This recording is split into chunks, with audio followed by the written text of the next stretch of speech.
네, 샬롬 수요 기도에 오신 여러분, 네, 환영합니다. 날씨가 오늘 엄청 추워졌죠. 네, 저는 오늘 회사에 출근을 했는데 네, 충북 쪽이 특히 눈이 많이 왔잖아요. 그래서 가서 보니까 이제 회사가 워낙 조금 시골이기도 해서 가니까 안 밟은 눈이 막 이만큼 쌓여 있더라고요. 그래서 간만에 엄청 신나가지고 여기저기 막 밟고 오면서 세상 눈이 참 예쁘다, 하나님이 지으신 세계가 예쁘다 라는 생각을 많이 했었습니다. 네, 날씨가 추우신데도 이렇게 함께 해주셔서 감사하고요. 오늘은 하브르타란 무엇인가 두 번째 시간을 가지려고 합니다. 지난번에는 이제 저자들과 이제 공동 저자의 그 서문에 대해서 같이 나누어 보았다면 오늘은 첫 번째 장 하브르타 본문 학습의 배경적 기초에 대해서 말씀드리고자 합니다. 사실 우리가 하브르타도 이미 익숙하고 하브르타 하고 나면은 이제 자연스럽게 다 따라오는 단어들 몇 개 아마 다 짚으실 수 있을 것 같아요. 아마 현석이, 준석이 같은 경우도 못해도 이게 유대인, 그치? 생각나는 단어가, 연결되는 단어가 뭐가 있을까? 현석이 하나 말해볼래? 뭐 있을까? 하브르타는 어떤 게 생각나? 하나. 토론. 그치, 토론. 맞아. 토론도 그렇고. 그럼 준석이는 혹시 어떤 거 생각나? 유대인. 어? 유대인. 그치, 맞아. 너무 둘 다 정말 정답 잘 말해줬고, 네, 토론, 유대인, 그 외에도 이제 뭐 토라나 여러 가지 이미 우리가 단어는 다 알고 있는데, 사실 그것을 끌어 모아서 우리가 왜 하브르타를 알아야 하고, 하브르타를 왜 우리 이 기독교인도 이것을 받아서 이거를 우리화 시켜야 하는가에 대해서는 확실하게 알기 위해서는 이제 이 단어를 조금 더 정리하는 게 필요할 것 같아요. 그래서 이 1장은 어떻게 보면 그냥 이미 알고 있는 느낌이실 수도 있지만, 네, 저도 그렇겠지만 그것을 이제 확실하게 정리해 나간다고 보시면서 같이 보시면 좋을 것 같습니다. 네. 앞에서 한석이, 준석이가 이야기했던 것처럼 하브르타 본문학습, 여기서 이제 본문이라는 것은 목사님이 말씀하신 것처럼 이 토라에 대해서 공부하는 거죠. 이 토라에 대해서 공부하는 본문학습은 이 유대인들의 오랜 전통 속에서 계승 발전되어 온 공부법입니다. 여기서 이 하브르타라는 단어는 히브리어 하베르, 이제 이 하베르의 뜻이 동반자, 친구를 나타내는데요. 이 하베르에서 나온 파생어로서 동반의식 혹은 우정이라는 의미로서 이제 나타내는 단어라고 합니다. 그래서 지난 시간에도 잠시 마지막에 정리드렸지만 하브르타 본문 학습에 대해 정의하자면 짝과 함께 학습의 대상이 되는 본문과의 대화를 시도하는 것이라 할 수 있다고 이야기를 하고 있습니다. 그래서 짝과 이렇게 1대1 관계가 되고 이제 거기에 삼각형의 형태로 그 위에 본문이 이렇게 존재하는 형태라고 보시면 될 것 같아요. 여기서 이제 토라라는 것이 다들 이제 익숙하게도 알고 계시겠지만 제가 확실하게 하기 위해서 한 번 더 따로 좀 찾아보았는데요.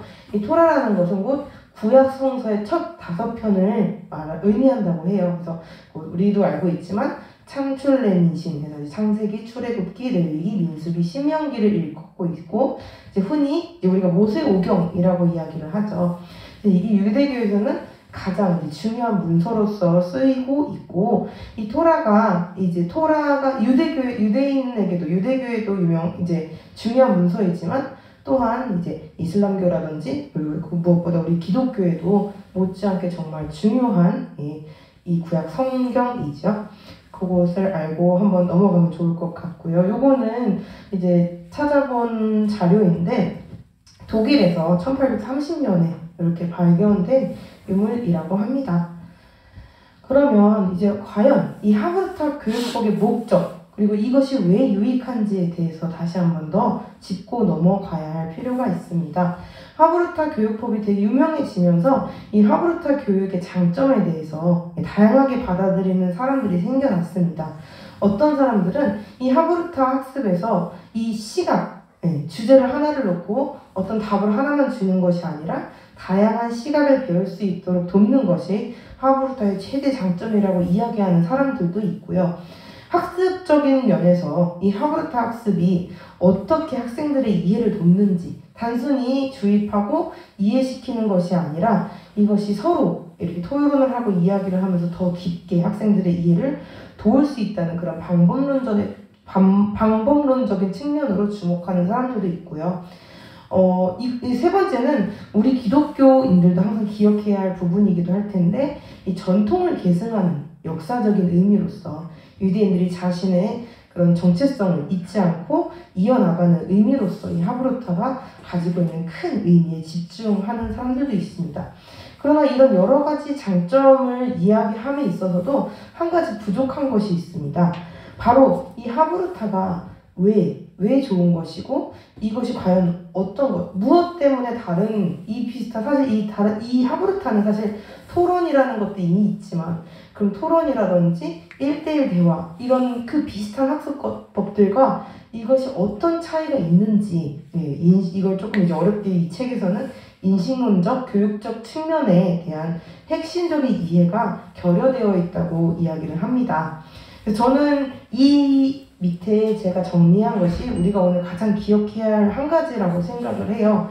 하브루타식의 대화가 성공적으로 이루어지기 위해서는 먼저 대화에 참여하는 학습자들 사이에 대화가 어떤 목적과 방식으로 이루어져야 하는지에 대한 공통된 기준이 존재해야 한다는 것입니다.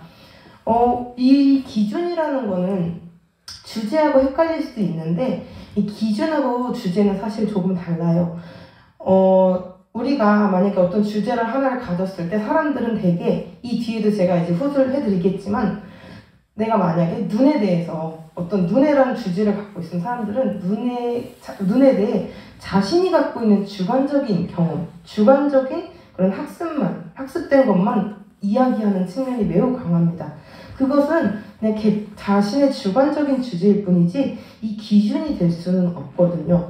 그러니까 만약에 내가 눈에 대해서 이야기를 하고 싶다면 사실 눈이라는 주제는 너무나 막막하고 어려운 주제입니다. 그렇기 때문에 이 하브루타 교육법에서 만약에 눈에 대해서 내가 학습을 가르치는 입장에서 눈이라는 주제를 사용을 하고 싶다면 내가 이 주제를 오늘 왜 내었는지를 가장 먼저 생각을 해야 되는 거죠.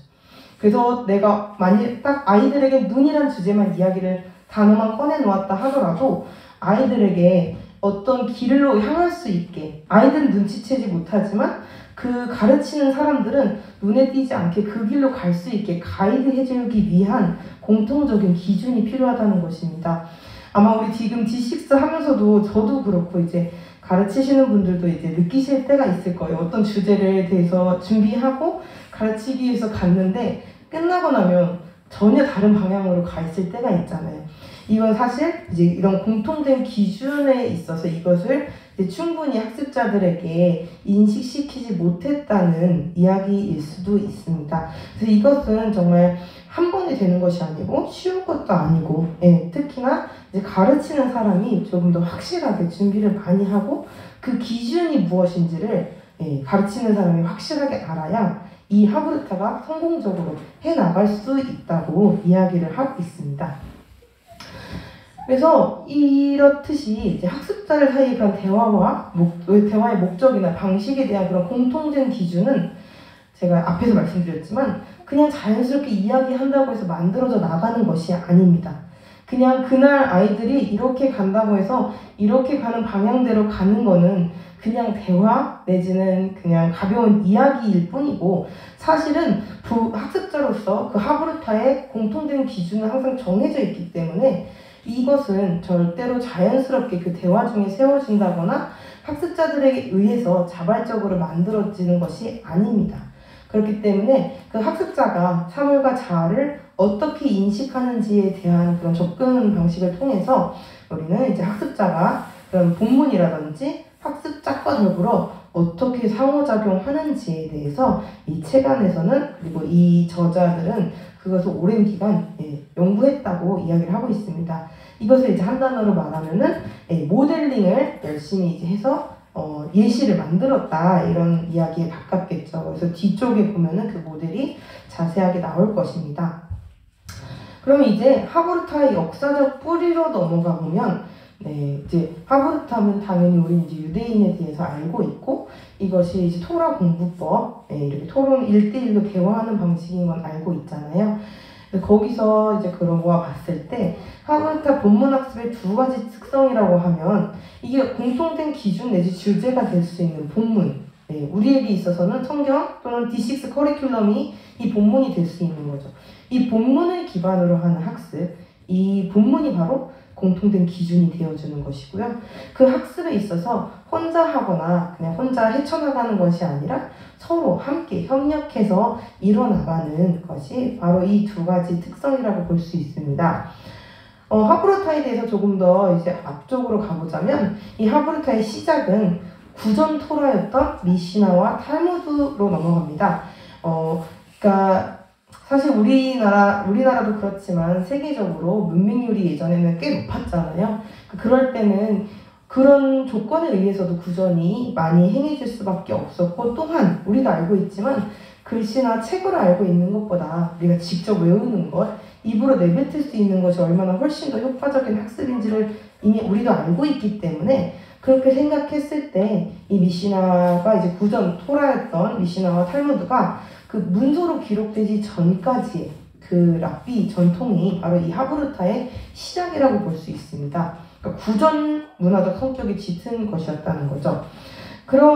이런 시작부터 시작에서 뿌리가 났기 때문에 이런 유대교 교육 문화가 대화적이라든지 대인관계적인 특성을 가지게 된 이유가 바로 이 전통에 있고, 이 구전을 강조하는 랍비 전통은 토라가 문서로 완성된 이후에도 계속 유지되었습니다. 이렇게 생각한다면 우리가 뭔가 제가 아까 이야기했듯이 높은 문맹률 때문에 어쩔 수 없이 구전이 되었다, 이것을 단순히 이런 사실을 뛰어넘는 구전만의 그런 매력이 있다는 것을 우리가 확실히 알 수 있습니다. 이 탈무드 문헌 곳곳에서는 다음과 같이 협력 학습이 언급되는 것을 볼 수 있습니다. 토라는 그룹 안에서만 습득할 수 있다. 이 얘기는 거꾸로 말하면 혼자서는 결코 완성할 수 없다는 이야기죠. 그리고 또한 철을 날카롭게 하듯이 토라 학자들도 할라카에 대해 짝을 이루어서 서로 질문하고 토론하면서 더 예리한 관점을 가지게 된다. 나뭇가지 하나로는 불을 피울 수 없듯이 토라의 진리도 독학으로는 깨달을 수 없다. 라고 이러한 문헌들이 탈무드에서도 확인할 수 있습니다. 또한 탈무드 여러 곳에서는 경청하기와 같은 협력 학습의 기술이 강조되기도 합니다. 이것이 바로 아까 제가 앞에서 말씀드렸던 하브루타의 두 가지 특성 중 두 번째인 협력을 근거하는 그런 증거들인 것이죠. 하브루타는 이제 최근 이미 이렇게 여러 유대인들의 그 전통적인 교육을 넘어서서 미국과 이제 이스라엘, 특히나 이제 지금은 온 세계를 통틀어서 우리가 이제 본받아야 하고 뭔가 모델화하고 싶은 그런 교육의 한 방법으로서도 나타나고 있는데요. 여기에도 이 책에도 그런 것이 설명이 되어 있습니다. 하브루타는 지난 반세기 동안 유대인들의 전통 교육기관인 예시바를 넘어 미국과 이스라엘의 여러 유대인 교육 현장으로 퍼져나갔다. 그렇게 되면서 이제 하브루타가 고전적인 전통적인 그런 방식을 뛰어넘어서 현대적인 표현으로 특징들을 나타내게 되었는데, 그 안에서도 공통적인 특징은 항상 있다고 합니다. 그것은 우리도 익히 알고 있지만 두 명의 학습자가 짝을 지어 서로 마주보고 앉거나 혹은 나란히 앉아서 토라를 차례로 돌아가면서 읽고 해석하고 서로 의견을 교환하는 것입니다. 어떤 교육기관은 좀 더 정통적으로 그 베이트 미드라시의 전통 방식을 그대로 적용하기도 한다고 이야기를 하고 있습니다. 여기서 이 베이트 미드라시라는 것이 이 그림 보시면 예전에 교회에서 봤던 영상 보면 기억나실 텐데요. 영어로 해도 이제 이게 유대인들이 바로 공부하는 그냥 학당 같은 것을 베이트 미드라시라고 이야기를 하는 것입니다. 요거는 그 중에서도 미국에 있는 베이트 미드라시를 이제 예로 보여준 것이고요. 우리가 앞에서 설명드렸던 그런 두 가지 특성을 가지고서 구전, 그리고 말로 하는 거, 그리고 협력의 모습, 그 두 가지를 가지고 학습을 해나가는 그런 학당을 의미합니다. 그래서 여기 보면 베이트 미드라시의 그런 특별한 특성들에 대해서 여기서는 이제 마지막에는 각각 저자들의 이 여정, 이렇게 하브루타에 대해서 연구하게 된 여정들에 대해서 설명이 되어 있고, 그렇게 됨으로써 이 베이트 미드라시 프로젝트라는 것을 공동으로 연구하는 과정이 설명되어 있는데 사실 그것은 조금 이제 논문에 실험 과정 같은 느낌이 있어서 저는 거기서 이제 제가 정리해야 할 부분만 조금 가지고 나왔어요. 가지고 나와서 보니까 이것이 지금 우리 교회가 D6를 할 때 이렇게 행하고 있는 방식하고도 상당히 많이 비슷한 모습이 있더라고요.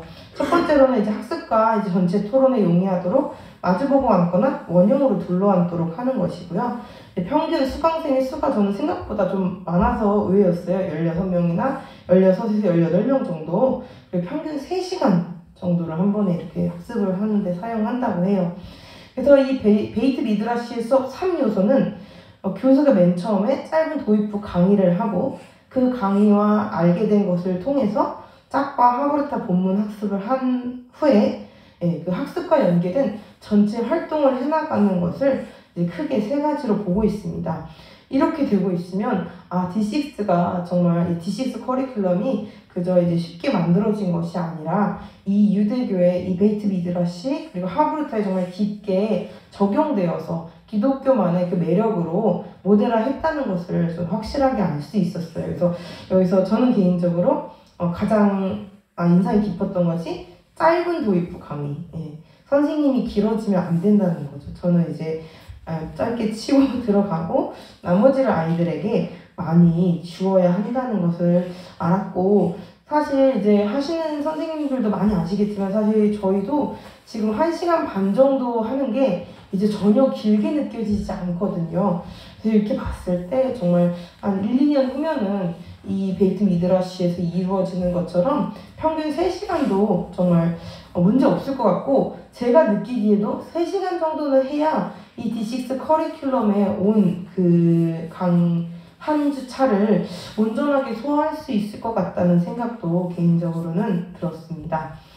그래서 여기선 이제 기본으로 원형이라고 이야기를 했지만 이 원형으로 둔 이유에 대해서 조금 더 자세하게 이야기를 하고 있는데요.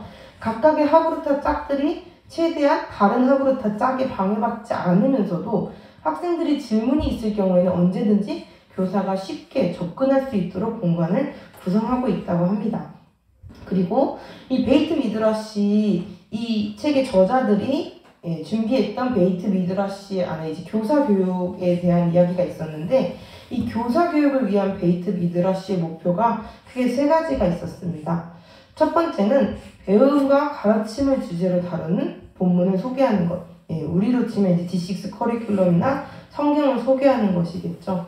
그러니까 선생님들이 먼저 이 성경이나 D6 커리큘럼 안에서 내가 배워야 할 것과 가르칠 것을 확실하게 아는 것, 그것이 이제 목표고, 그 다음은 이제 건전한 하브르타 학습이 무엇인지에 대해서 학생들이 스스로 자발적으로 탐구하도록 하는 것입니다. 여기서 바로 제가 앞서서 말씀드렸던 그 눈에 대해서 얘기했던 것과 연결이 되는데, 주관적인 생각, 나의 경험, 나의 생각, 그런 생각의 투영을 넘어서 그 본문 자체를 객관적으로 대하는 법을 배우는 것이 바로 이 학생들이 해야 할 숙제고요. 항상 이렇게 본문, 우리로 치면 D6 커리큘럼, 그리고 성경에 등장하는 그 학습을 하면서 그 안에 인물들의 의도가 무엇인지, 특히 그 의미의 속성이 무엇인지에 대해서 조금 더 심도 있게 객관적으로 깊이 파고들어야 하는 것이 학생들이 가져야 할 자세라고 이야기를 하고 있습니다.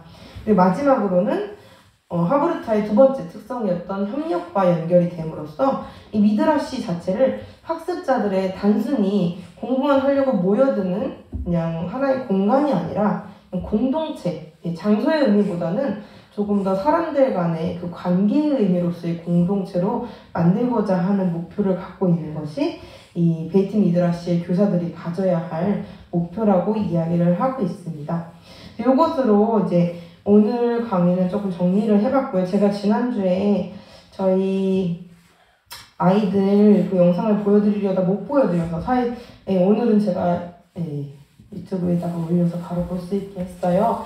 그래서 이거는 저희 학생부에서 제가 이번 주에 또 하나 조금 새롭게 준비했던 부분인데, 아마 주중에 기억하실 텐데 이번 주일 주제가 예수님이 시험 받으실 주제였었잖아요. 그래서 예수님이 그 3가지 유혹을 직면하셨을 때를 아이들이 각각 3조가 되어서 예, 그것을 아이들이 스스로 이거를 짜서 한번 발표를 해보라고, 그 장면을 연극처럼 하든지 뭐 읽든지 그건 너희가 준비해서 해보라고 했거든요. 근데 정말 신기했던 것이 아이들이 또 각자의 방법대로, 그리고 또 각자 되게 열심히 했어요. 그래서 이 장면이 재미있었어서 한번 보여드리고 싶어서 제가 해봤거든요. 그래서 한번 가볍게 보셨으면 좋겠습니다. 이거는 첫 번째 유혹에 대해서, 첫 번째 시험에 대해서 이제 마귀와 예수님의 그 장면에 대해서 아이들이 했던 장면입니다.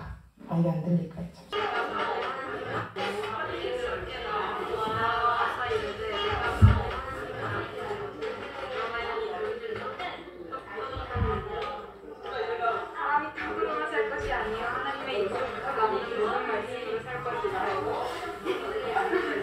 뭐가 있나 본데? 뭐예요? 끝난 거예요? 화면이 뭐예요? 돌이요.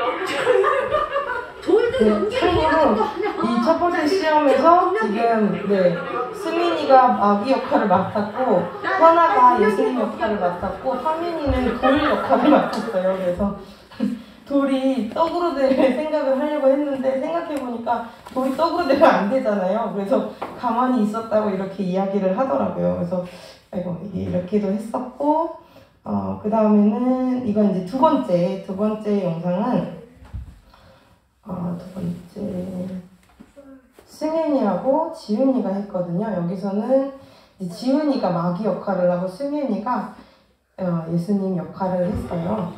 뭐가 했었지? 시작을 어떻게 될지 모르겠네. 네.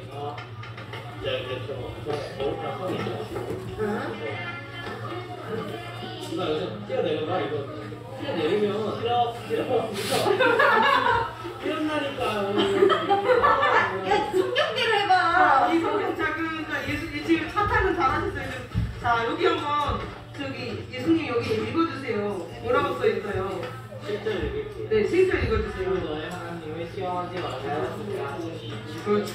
아니 그거 있잖아요. 또 해봐. 하시냐 뜻이요. 예수님한테 형이라고 하면 어떡해? 형 맞죠?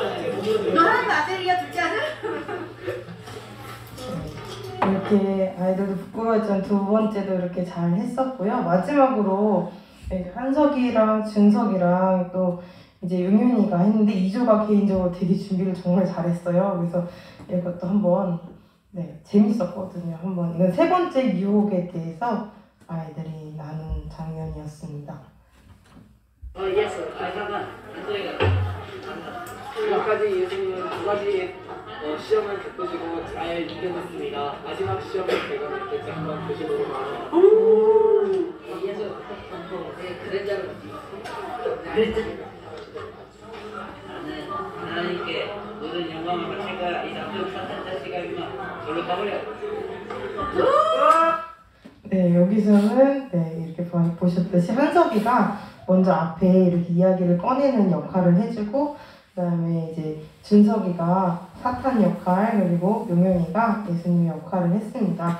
그래서 이렇게 함으로써 저도 개인적으로 전에는 뭔가 이 부분을 제가 다 해주어야 될 것 같다는 부담을 가졌었는데, 어느 순간부터 아이들에게 이렇게 서로 짝을 짓고 하면서 각자 자발적으로 뭔가 이 학습을 하도록 내어주는 것이 정말 이 하브르타, 그리고 내지는 우리 D6에서 추구해야 할 방법이라는 생각이 들면서 저도 이제 점점 아이들에게 자발적으로, 저는 잠깐 하고 넘어가고 아이들이 자발적으로 하는 그 과정을 겪어 나가고 있습니다. 그래서 앞으로도 이 책을 계속 요약하고 알아남아가만 있어서 저도 학생부 교사로서 아이들에게 조금 더 이제 하브르타식의 학습을 잘 해나갈 수 있는 선생님이 되기를 기도하면서 이 강의를 마치도록 하겠습니다. 감사합니다.